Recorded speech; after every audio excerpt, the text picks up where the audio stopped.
In the cold silence of deep space, the human freighter Starlight drifted like a ghost, its hull pitted and scorched from a brutal ambush near the Kessel Drift. Lisa Morgan sat alone in the cockpit, her hands resting on the worn controls, her breath fogging the cracked viewport. She was the last one left. The rest of her crew had vanished in the chaos taken by shadowy raiders who struck without warning and left no survivors behind. Now her ship was dying. Oxygen levels dropping, engines sputtering, and no signal strong enough to reach the nearest colony. Outside, the void shimmered unnaturally. A sleek vessel unlike any human design slid into view.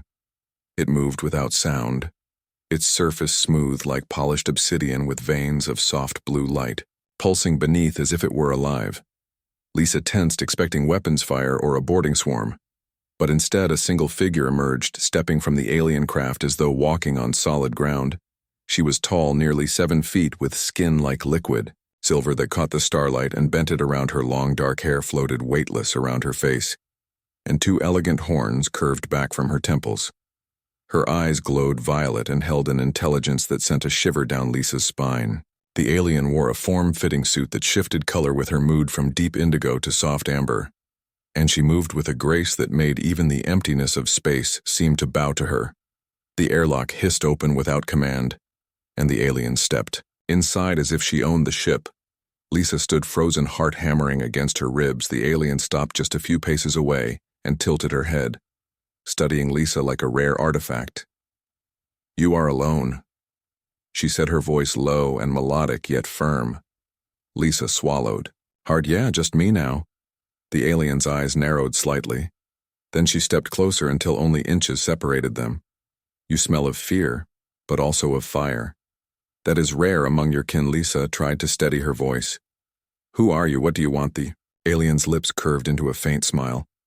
"I am Zara of the Kailari Hive. We do not take slaves, but we do claim what is ours. And you, Lisa Morgan, are now Mina." Lisa's eyes widened. "What are you talking about?" Yours, Zara's expression remained calm. "In my culture, when a warrior rescues another from certain death, that one becomes their bondmate. It is law older than your son's." Lisa shook her head. "No. You can't just decide that I didn't ask for your help." Zara's gaze sharpened. "You were adrift. Your ship failing, your air running thin. In 3 cycles you would have suffocated. I pulled you from the void that makes you mine, whether you agree or not." Anger flared in Lisa's chest. She had fought her whole life for control, for freedom from being told what to do by anyone, especially not some alien who showed up out of nowhere. "You don't get to own me," she snapped. "I'm not some prize you won in a fight." Zara studied her for a long moment, then something softened in her eyes. "You think I see you as a possession," she said quietly. "No, Lisa Morgan. I see you as a spark in the dark. You are small, fragile by our measure, yet you survived when others would have broken. That draws me to you." Before Lisa could respond, the ship lurched violently. Alarms blared, red lights flashed across the console. "Raiders," Zara said instantly, her posture shifting into something predatory. "They tracked my signal. They want you. Or perhaps they want." Melissa's blood ran cold. She knew those raiders. They were the ones who had slaughtered her crew, ruthless scavengers who sold captives to flesh markets, or worse, if they caught her again, she'd be lost forever. Zara turned to her eyes, blazing with purpose. "Stay behind me." But Lisa straightened her spine. "No, I'm not hiding. I know this ship better than anyone, and I've got weapons." Zara looked at her, a flicker of surprise, then respect in her violet eyes. "Very well, then fight beside me, not behind me." They moved quickly through the dim corridors. Lisa, grabbing a pulse rifle from the armory, while Zara summoned twin blades of pure energy that hummed with lethal power. They reached the cargo bay, just as the raiders sliced through the outer hull. 3 hulking figures clad in jagged black armor stormed in, weapons raised. Lisa fired first, her shot striking the lead raider in the chest. He staggered but kept coming. Zara moved like a storm, her blades flashing. She disarmed one raider with a swift twist and drove her blade through another's chest. The third lunged at Lisa, but she dropped low, rolled and shot him in the knee. He roared in pain and collapsed. Zara finished him with a single precise strike, then turned to Lisa. "You fight well for one so small." Lisa panted. "I've had to learn." Fast. Zara stepped closer, her voice quieter now. "You are not what I expected," as they sealed the breach and rerouted power. Lisa found herself watching Zara more closely. The alien woman was fierce, yet there was a quiet sorrow in her eyes, a loneliness that echoed Lisa's own. They sat together in the cockpit as the Starlight system slowly came back online. "Why did you really save me?" Lisa asked after a long silence. Zara looked out at the stars, then back at her. "My hive was destroyed years ago by raiders like these. I have wandered alone since then, searching for meaning. When I saw your ship drifting helpless, something in me stirred. Perhaps it was instinct. Perhaps it was fate. But I could not let you die." Lisa felt a strange warmth bloom in her chest. She had spent years pushing people away, afraid of losing them again. But Zara wasn't demanding anything. She was simply there, present, steady. "Real, you said. I'm your bondmate," she said slowly. "Does that mean we're stuck together?" Zara's expression softened. "Not stuck, chosen. I offered you the bond because I saw strength in you, but you must choose to accept it or walk away." Lisa looked at the endless stars, then back at Zara, who waited without pressure, without expectation. For the first time in years, Lisa didn't feel like a survivor. She felt like someone worth saving. She felt seen. She felt safe and maybe even wanted. "I choose to stay," she said softly. Zara's eyes glowed brighter and she reached out, taking Lisa's hand. In hers, her touch cool but comforting. "Then we fly together," as the Starlight drifted away from the wreckage and into the unknown. The two women sat side by side, one human, one alien, bound, not by force but by choice, by courage, and by something deeper. Neither could name yet, but both could feel growing between them, like a new star being born in the endless dark. Morning light filtered through the thin curtains of the small house on the edge of Persephone Colony. Lisa stirred awake to the soft hum of Zara's breathing beside her. The alien woman lay on her back, one arm draped protectively over Lisa's waist, her silver skin catching the pale gold of dawn. Lisa watched her for a long moment, the sharp lines of her horns, the quiet rise and fall of her chest, the way her violet eyes stayed closed even in sleep, as if guarding dreams no one else could. They had been living together for nearly 6 months now, and every day felt like a gift. Lisa had never imagined she would find peace after losing her crew the first time, but now they were whole again, working steady jobs, helping rebuild damaged freighters, while Zara had slowly earned the colony's wary respect. She taught children about star navigation, using Kalari methods, and even helped design better shield harmonics for local ships. Still, some people whispered when she passed, but most no longer flinched at the sight of her horns. Lisa gently kissed Zara's shoulder, and the alien's eyes opened, instantly alert, but soft. "Good morning," she murmured, her voice still thick with sleep. Lisa smiled. "Morning, I was just thinking how lucky I am." Zara turned fully toward her and traced Lisa's jaw with cool fingers. "Luck had nothing to do with it. You chose me. I chose you. That is not chance. That is will." They rose together and shared a simple breakfast of colony-bred fruit and Zara's ever-present black coffee. As they ate, a priority alert flashed on the house comm unit. Lisa frowned. "That's the emergency band." She tapped the screen and Director Elaine Cruz appeared, her face drawn and serious. "All off-world personnel, report to Central Command immediately. Unknown vessels have entered the system. They are not human and not responding to." Lisa's blood ran cold. Zara stood instantly, her posture shifting into that familiar warrior stance. "Raiders," Lisa whispered. "Maybe worse." Elaine's voice continued. "Scans show energy signatures matching those from the Kessel Drift incident. The same ones that took your crew the first time." Zara's eyes darkened. "They followed me. They always do." Lisa shook her head. "No. This time they followed me. They know I'm here and they want revenge or leverage." They dressed quickly in durable gear. Zara donned a lightweight armor weave she had crafted from salvaged ship plating, while Lisa checked her pulse rifle. They met the crew at the central hangar. Jen walked without a cane now. Carlos carried a tool belt full of jury-rigged weapons, and Mark had modified 3 drones for recon. Elaine greeted them with a nod. "We've got 3 hours before they reach orbit. Our defenses are thin, but we won't run." Zara stepped forward. How many ships? Elaine pulled up a hologram too. Confirmed possibly more hiding in the asteroid belt. Lisa studied the display. That's the same tactic they used before Feint with 2 ships while the third slips in from the dark. Zara's voice was low. Then we must be ready for the third. Lisa turned to her. You think they'll target the colony's core or the shipyards? Zara's gaze was distant. They will target what matters most to you. They always do. A chill ran through Lisa. She knew what that meant. They would come for her and for Zara. And if they couldn't take them, they would burn everything else to the ground. We need to draw them out, she said. Make them think we're fleeing, then hit them from behind. Elaine agreed and assigned them a fast scout ship, modified with Zara's shield harmonics and Lisa's knowledge of raider tactics. As they boarded, the crew took their positions, Jen on comms, Carlos on weapons, Mark on navigation, and Lisa and Zara in the cockpit side by side just like old times. The scout ship launched into the bruised purple sky of Persephone's upper atmosphere and streaked toward the outer asteroid belt. They broadcast a fake distress call pretending the Starlight was escaping with critical data.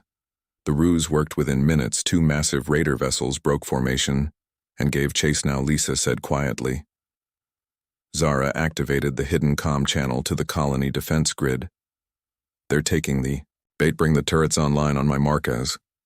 The scout ship weaved through jagged rocks. The raiders fired plasma bursts that melted stone into glass.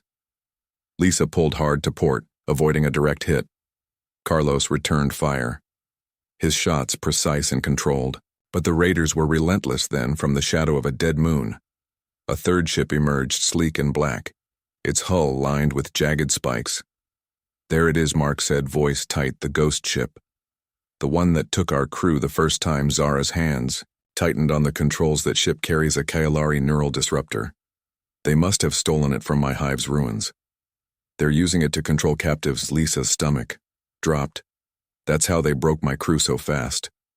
Zara nodded grimly. We must destroy it before it reaches the colony, or they will turn your people against each other. The scout ship turned hard, banking toward the ghost ship. The 2 larger raiders fell behind, caught in the asteroid field, but the ghost ship accelerated, its disruptor humming with a sickly green light. Zara engaged the Kailari shield, weaved the air around them, shimmered as the first pulse hit the shield, held but flickered. We can't take another direct hit, Lisa said. We need to get inside their blind spot. Zara's eyes glowed brighter. Then we board them. Before anyone could argue, Zara slammed the ship into a steep dive, then fired the docking clamps, latching onto the ghost ship's underbelly. The impact rattled their teeth, but held. Carlos cursed, but Jen was already slicing into the ghost ship's airlock controls. Give me 30 seconds. The door hissed open and Zara moved, first blades in hand. Lisa followed, rifle ready. The interior was dark and cold, the walls lined with cryotubes filled with motionless figures, some human, some alien, all connected to the disruptor's central core. At the far end of the corridor, a figure stood cloaked in black armor, his back to them. He turned slowly and removed his helmet, revealing a face Lisa knew all too well. Captain Rios, her former mentor, the man who had taught her to fly, who had vanished during the first raid.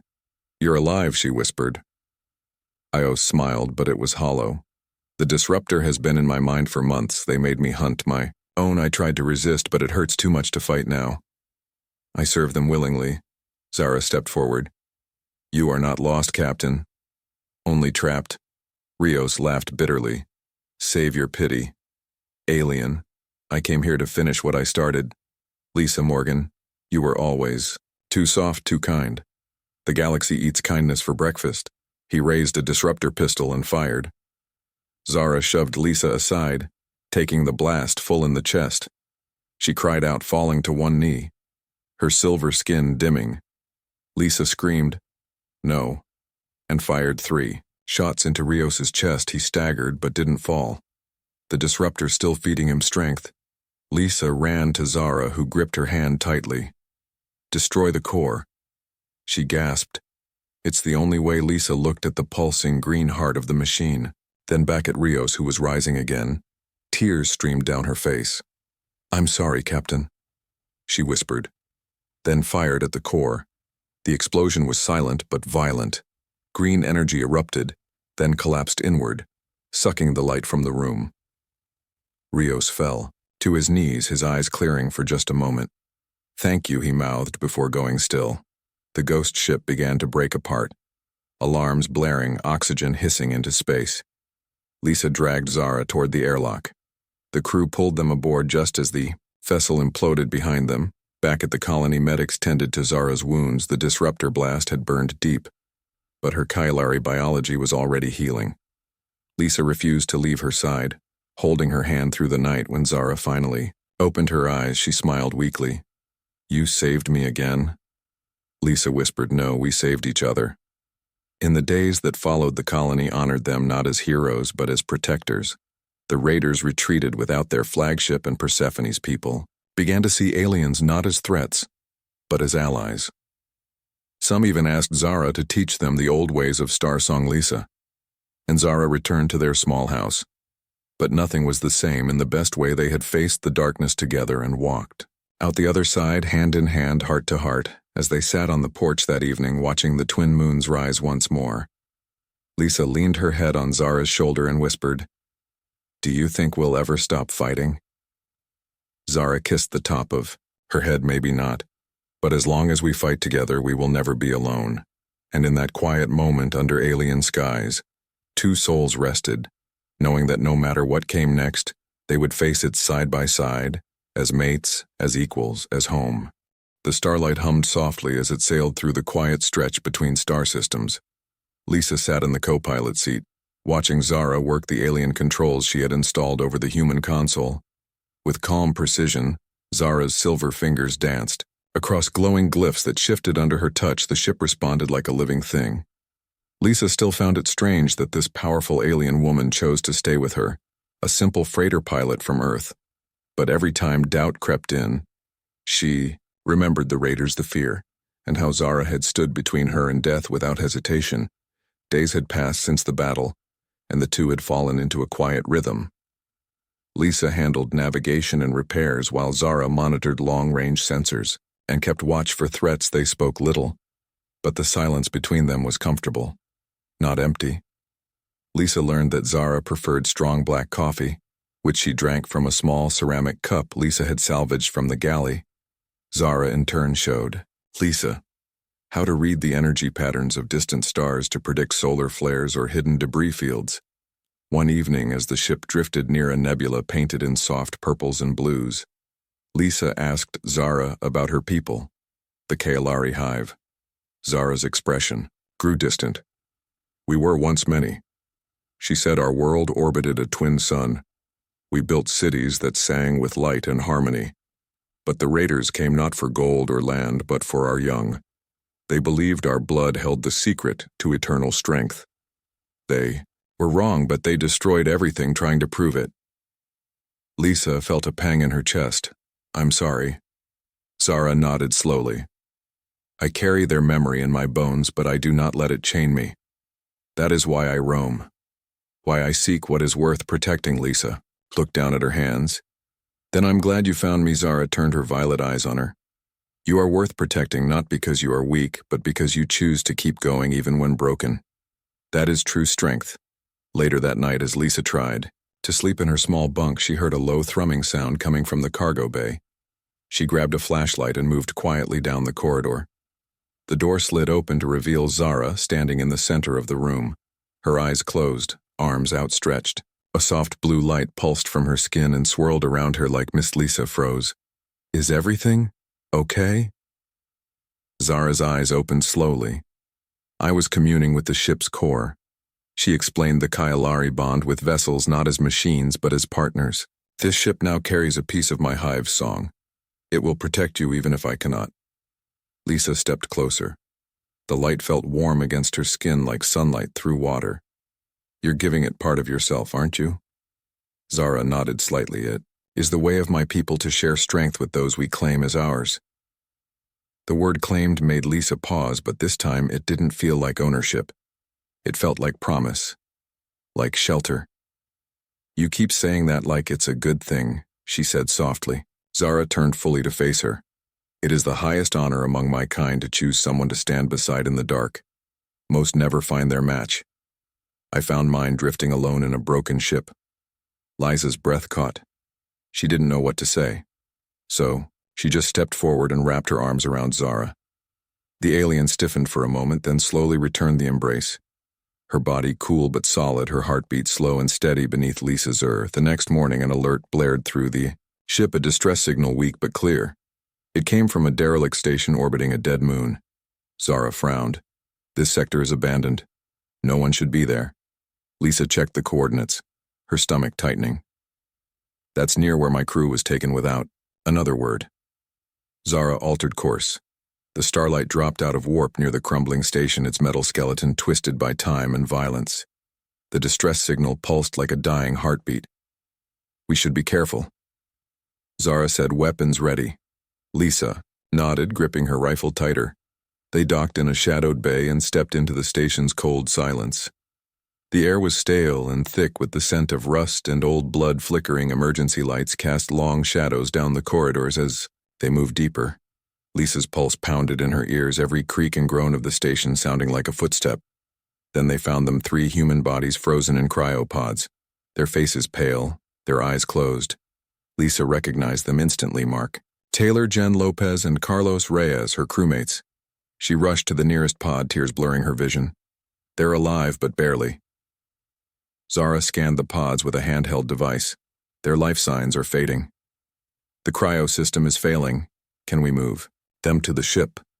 Lisa asked desperately. Zara's expression was grim. The transfer must be precise or their neural patterns will collapse. We have one chance. Working quickly, they stabilized the pods and carried them back to the Starlight. Every second felt like an hour as they connected the pods to the ship's medical bay. Zara rerouted power from non-essential systems to keep the cryo units running. Lisa watched the monitors, her hands clenched into fists. Please don't let them die. Not no hours. Later, Jen's eyes fluttered open. She gasped for air. Lisa was at her side instantly. It's okay, you're safe. Jen's voice was weak. Where are we? Who is that? She nodded toward Zara, standing quietly in the corner. That's Zara. She saved us all, Lisa said gently. Jen's eyes widened, but she didn't argue, too exhausted to question the impossible. Carlos and Mark woke soon after, weak but alive. They listened in stunned silence as Lisa explained what happened. Zara stayed near the door, giving them space, but Lisa caught her watching. Not with suspicion, but with something like concern. Later that night, Lisa found her on the observation deck staring out at the stars. You didn't have to risk yourself for them, Zara said softly. They're my family, Lisa replied. They're all I have left from home. Zara turned to her, and for the first time Lisa saw uncertainty in those violet eyes. And what of us? Lisa stepped closer, placing a hand on Zara's arm. We're family too. Aren't we? Zara's breath hitched slightly, then she covered Lisa's hand with her own. Yes, she whispered, more than bondmates, more than allies. We are home for each other. The next day the crew began to recover slowly. They were wary of Zara at first, but her quiet strength and the way she deferred to Lisa's decisions won their trust. Mark even apologized for doubting her after hearing how she fought off the raiders alone to protect Lysaeus. The Starlight prepared to leave the dead moon behind. Lisa stood with Zara. On the bridge the others were below resting, but Lisa needed to see this moment with her. You gave me back my family, she said. Zara looked at her, eyes glowing softly. And you gave me purpose again. Lisa smiled, then leaned her head against Zara's shoulder. The alien didn't pull away. Instead, she wrapped an arm around Lisa's waist, holding her close in the quiet hum of the ship surrounded by stars and silence.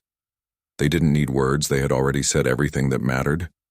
The Starlight turned toward the nearest human colony, its engines steady, its crew whole again, and at its heart, 2 women from different worlds, bound not by blood or law, but by choice, by courage, and by a love that had grown in the darkest of places, and now shone, brighter than any star. Months passed, and life on Persephone Colony settled into a rhythm that felt almost peaceful. The raiders had not returned, and the ghost ship's destruction had sent a clear message.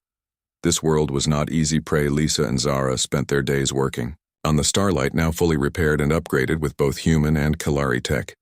They took small freight runs to nearby outposts, delivering supplies, and sometimes hoped to isolated settlements. Jen, Carlos, and Mark often joined them, their bond, stronger than ever, forged in loss and rebuilt in trust one evening. As they returned from a routine run to the series relay station, Lisa noticed Zara was quieter than usual. She sat on the ship's observation bench, staring out at the stars, her fingers tracing slow patterns on the glass. "What's wrong?" Lisa asked softly. Zara didn't look away for a long moment, then spoke. "My people believed that when two souls chose each other under the light of twin moons, they were meant to create new life, not just together but from within." Lisa's breath caught. She knew what Zara was saying. The Kailari did not reproduce like humans. Their bondmates could share energy to form a new being, a child of both bloodlines, but it required deep harmony and great risk. Lisa sat beside her. "You want that with me, Zara?" Finally turned, her violet eyes shimmering with something like fear.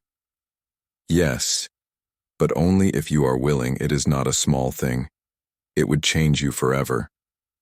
Lisa thought of her old life, the loneliness, the drifting, the fear of never belonging. She looked at Zara, at the woman who had walked through fire for her, who had given her family back, who called her home. "I'm ready," she said. Preparations began in secret. They consulted old Kailari data crystals Zara had salvaged from her hive's ruins and cross-referenced them with human biology scans. The process would merge Lisa's DNA with Zara's bioenergy, creating a gestalt life form that would grow within a crystalline matrix. Not a womb, but a cradle of light. They built it together in the ship's medbay, lining it with silver filaments and earth soil to honor both worlds. The ceremony took place under the twin moons, just as tradition demanded. Lisa wore a simple white tunic while Zara adorned herself in a robe woven from starlight threads. They stood hand in hand as Zara began to hum a low resonant song that made the air vibrate. The matrix glowed softly between them. Zara placed one hand on Lisa's chest and the other on the cradle. "Close your eyes," she whispered. Lisa obeyed and felt a warmth spread through her. Not heat but presence, like sunlight filling every shadow inside her. She saw flashes, memories of her childhood, her mother's laugh, her first flight, her cruise, faces, and then Zara's voice, her strength, her sorrow, her love. When she opened her eyes, the matrix pulsed with a soft blue light. Inside, a tiny form shimmered, barely visible but undeniably alive. Tears rolled down Lisa's cheeks. "It's real," Zara nodded, her own eyes bright with emotion. "Our child, our future." Weeks passed and the cradle grew brighter. The form inside, more defined, it had Lisa's human shape, but with the faintest silver sheen to its skin and tiny nubs where horns would one day rise. They named her Lyra, after the constellation that guided lost ships home. But peace never lasted long in the outer rim. A distress call came from the far edge of Kailari space. Not a human signal, but one Zara recognized instantly. It was a beacon from a surviving hive fragment hidden for years. The message was broken but clear. They were under attack and calling for any Kailari warrior to come. Zara stood frozen in the cockpit. Lisa knew what this meant. It was her people, her chance. "To rebuild what was lost, you have to go," Lisa said before Zara could speak.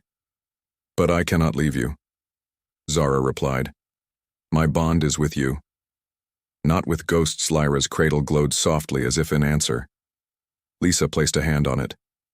"She's part of both worlds, just like us, and that means we go together." Zara looked at her, stunned. "You would leave the colony again?" Lisa smiled. "I left Earth for the stars.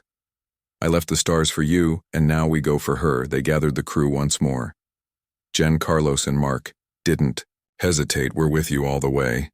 They prepped the Starlight for long-range travel, installing extra fuel cells and shield boosters. Elaine Cruz gave them clearance and a final warning. "Be careful out there. The galaxy is watching." The journey took weeks through uncharted sectors, past dead stars and silent ruins. Zara navigated by memory and instinct, following the faint pulse of the beacon until they found it, a hidden moon wrapped in cloaking fields, its surface dotted with ancient Kailari spires half buried in ashas. They landed. A group of Kailari emerged, wary and thin, their silver skin dull, their horns chipped but their eyes sharp. They recognized Zara instantly and dropped to one knee. She is of the royal bloodline. One whispered, Zara, help them rise, we are not royalty. We are survivors just like you. The leader, a female named Vera, explained that raiders had tracked them using stolen hive tech. They had lost many but held the sanctuary hidden until now. Zara introduced Lisa and showed them Lyra's cradle. The Kailari stared in awe. A human and Kailari child, it has not been seen in 10,000 cycles. Lisa felt nervous but stood tall.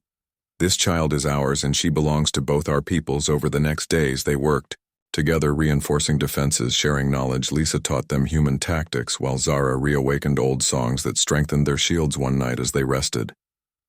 Vera approached Lisa. You gave her hope when she had none for that. We owe you everything. The raiders came at dawn, 3 ships dark and jagged just like before, but this time the Kailari were ready. Zara led the defense from the surface while Lisa coordinated from the starlight above using drones and decoys to confuse. The enemy Carlos and Mark jammed their comms while Jen hacked into their navigation systems. In the chaos, Zara faced the raiders' leader atop the central spire. A massive brute with cybernetic claws, he laughed. You think a half-breed and her pet can stop us? Zara's blades ignited. You will not touch this child or this hive. Their fight was brutal, but Zara moved with the grace of someone fighting for more than herself. She was fighting for a future, for Lyra, for Lisa, for every lost soul who deserved a second chance. She struck true and the raider fell. When it was over, the Kailari cheered, but Zara returned to the ship where Lisa waited. Lyra's cradle glowed brighter than ever. As if sensing the victory, Zara held Lisa close. We did it. Together, Lisa whispered, always in. The weeks that followed, the sanctuary began to heal the Kailari, planted new spores and sang old songs under open skies. Zara was offered a place as elder, but she declined. I have a home elsewhere, but I will return, to teach and protect. As the starlight prepared to leave the moon, the Kailari gathered to say goodbye. They gifted Lyra a tiny pendant made of star metal that hummed with protective energy. Lisa fastened it around the cradle's rim. Tears in her eyes. Thank you, she said, for welcoming her. Back in the cockpit, Zara set course for Persephone, but Lisa placed a hand on her arm. Let's not go straight back. Let's show her the galaxy. The real one. Not just the war and the fear, but the beauty too. Zara smiled and adjusted their heading toward the nebula of whispers, a place where stardust danced in rainbow spirals as the ship sailed into the glowing clouds. Lyra's cradle pulsed in time with the light. Lisa leaned against Zara, watching colors shift across the viewport. We did the impossible, she said. Zara kissed her temple. Every day with you is impossible made real. And so they flew, not as fugitives, not as warriors, but as parents, as partners, as a family stitched together from 2 worlds, and bound by a love that refused to be broken by distance, fear, or time. They had faced the void and filled it with light, and in that light a new life grew, ready to carry their story forward into the endless stars. The starlight glided through the outer rim of human-controlled space, its hull still bearing scars, but its spirit renewed. Lisa stood at the main viewport, watching the distant lights of the Persephone colony grow brighter with each passing hour. Her crew was recovering slowly. Jen walked with a cane. Carlos still tired but smiling, and Mark spent hours tinkering with the ship's comms, trying to boost the signal for their arrival. Zara remained quiet as always, standing near the rear of the bridge, her silver skin dimmed to a soft gray as if she were holding herself back. Lisa knew why Zara kept her distance. The colony was human territory, and aliens, especially unknown ones like the Kalari, were not welcome. Rumors of xenophobic militias and quarantine protocols ran deep in the outer systems. Zara had saved them all, but stepping onto that station could mean imprisonment or worse. You don't have to come with us, Lisa said softly as she joined Zara near the engine access panel. Zara didn't look at her. I swore to protect you. That includes walking into danger if needed. Lisa shook her head. This isn't danger. This is politics and fear. They won't understand you. They'll see horns and claws and assume you're a threat. Zara finally turned her violet eyes, meeting Lisa's with quiet intensity. Then let them see me.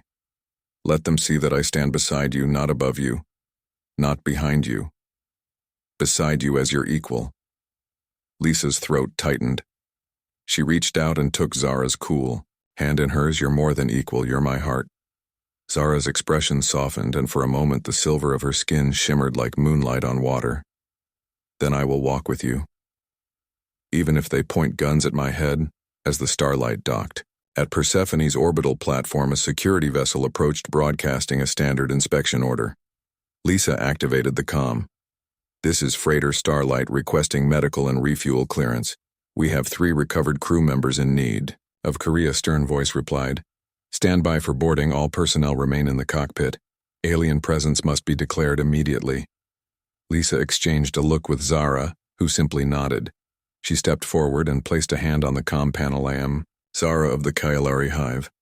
I come in peace and under bond. To Lisa Morgan, human pilot, I claim no territory. I seek no conflict. Only safe harbor. Silence followed for a long moment.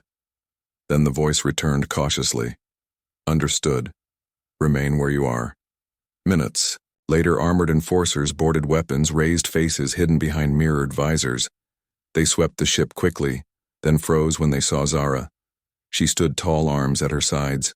No weapons drawn, but her presence alone made the air feel heavier. The lead enforcer stepped forward, who authorized an alien on a human vessel. Lisa moved between them. She is under my protection. She saved my crew from raiders and brought them back from cryo-death. If you have a problem with her, you have one with me. The enforcer hesitated, then lowered his weapon slightly. We'll need to run scans and verify your story. Zara submitted without protest, letting them take blood samples and scan her biometrics while Lisa stayed glued to her side. The crew watched, nervously from the medical bay, but no one interfered. Hours passed before a civilian official arrived. Older woman with tired eyes and a no-nonsense walk. She introduced herself as Director Elaine Cruz of Colony Security. After reviewing the logs and speaking with Jen, Carlos, and Mark, she turned to Lisa and Zara. Your story checks out, but we don't allow unknown alien species to roam freely. Zara will be held in quarantine until we confirm she poses no biological or strategic threat. Lisa's jaw tightened. That's not fair. She's not a prisoner. She's my bondmate. Elaine raised an eyebrow. Bondmate, is that a human custom? Lisa shook her head. It's hers, but it means everything to both of yous. Elaine studied Zara for a long time, then sighed. Very well. But she stays in a secure wing.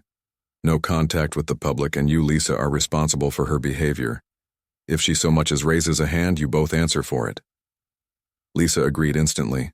Zara was led away calmly, but Lisa saw the flicker of hurt in her eyes. That night, Lisa visited her in the quarantine wing. A small room with reinforced glass and soft lighting. Zara sat on the edge of the cot, her horns casting long shadows on the wall. You didn't have to agree to this, Lisa said. Sitting beside her, I did. She replied, because your world matters to you, and if I am to stand beside you, I must learn its rules. Even the cruel ones. Lisa leaned her head on Zara's shoulder, tears welling up. I hate that they treat you like a monster, when you're the kindest person I know. Zara wrapped an arm around her. You see me truly. That is enough. Over the next week, Lisa visited every day, bringing food stories and small tokens, a smooth stone from Earth, a music chip with old human songs. Zara listened and slowly began to share more of her past. How Kailari children learned to weave starlight into song. How her mother used to hum lullabies that made the flowers bloom even in winter. Meanwhile, the crew settled into temporary housing. Jen started physical therapy. Carlos helped repair colony shuttles, and Mark worked with local engineers, trading freighter schematics for spare parts. Life was returning to normal, but Lisa felt a growing unease. The colony's news feeds were filled with warnings about alien incursions and strange signals from deep space. Some called for stricter borders. Others whispered of war. One evening, as Lisa walked back from the medical center, she was stopped by 2 men in dark coats. They blocked her. Path 1 smiled, but it didn't reach his eyes. Heard you're keeping a pet alien, he said. Lisa stiffened. She's not a pet, she's my partner. The other man laughed. Partner with that thing? You must be desperate or stupid. Lisa took a step back, but before she could respond, a cool voice cut through the night. Touch her, and you will not live to regret it. Zara stood at the end of the alley, her eyes blazing violet, her form outlined in faint blue energy. The men paled and backed away, muttering curses before vanishing into the shadows. Lisa exhaled shakily. You weren't supposed to leave. Quarantine. Zara approached her. I felt your fear through our bond. I could not stay still. Lisa wanted to scold her, but all she felt was gratitude. She took Zara's hand. Let's go home back at the ship which the colony had allowed them to keep docked. They sat in the cockpit wrapped in silence. Then Lisa spoke. What if they never accept you? What if we have to leave everything behind? Zara turned to her, gently cupping Lisa's face in her hands. Then we leave together. My hive is gone, but you are my home now wherever you go. I go. Lisa kissed her, then softly at first. Then with all the fear and hope she had been holding inside, Zara responded with equal tenderness, her cool skin warming against Lisa's touch. The next morning, Director Cruz called them to her office. The quarantine order has been lifted, she said simply. The council reviewed your logs again and heard what you did for your crew. They also received reports of those men harassing you. Zara's intervention was noted as protective, not aggressive. You're free to stay as long as you follow Colony. Lalisa beamed, but Zara simply nodded. Thank you for seeing me as more than a threat. Elaine gave a rare smile. Maybe we all need to look beyond horns and skin. Weeks turned into months. The crew found work. The Starlight was repaired and upgraded, and Lisa and Zara built a small home near the colony's edge. Not too close to the crowds, but close enough to feel part of something again. They planted a garden with earth seeds and Kalari spores that glowed softly at night one evening as they sat on their porch watching twin moons rise. Zara spoke softly. I never thought I would find peace again. Lisa leaned into her. I didn't either, but here we are. And in that quiet moment under alien skies, two souls from different worlds rested together, not as human and alien, not as savior and saved, but as partners, as mates, as home.